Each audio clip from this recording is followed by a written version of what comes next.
total of 2,191 Australians died by suicide in the year 2008, as quoted by the Australian government.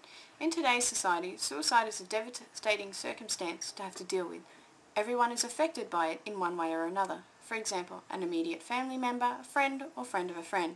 The Australian government advises that in 2008, suicide represented, for the age group 15 to 19-year-olds, 19.7% of all deaths for males and 13.7% of all deaths for females.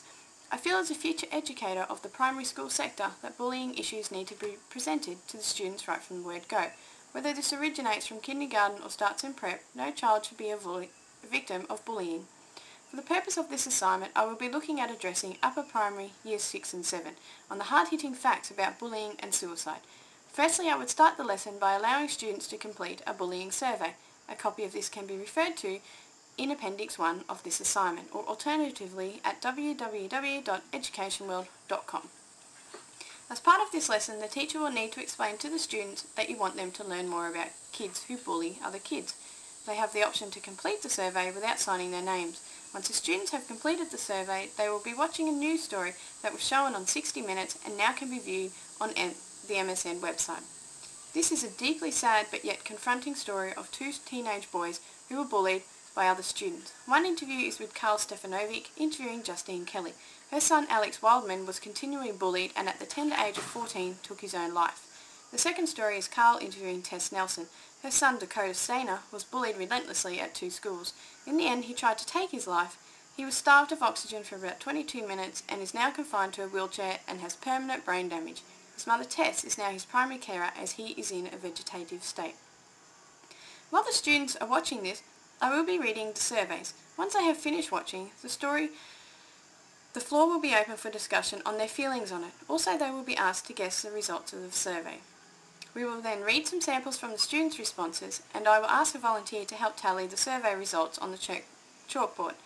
Students will be asked to add the responses to each question. This will help students determine the fractions or percentages for each answer. We will then discuss the survey results and brainstorm with the students about what they can do to reduce bullying at school. Students will be handed a stats on bullying sheet to read for homework.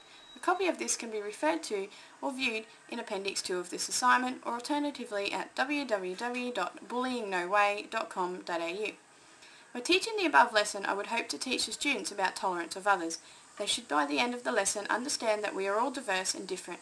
Valerie Strauss cites that because both bullies and victims of bullies are more likely than other youths to commit violent acts later in life, many schools today are taking active steps to combat bullying instead of writing it off as normal child behaviour.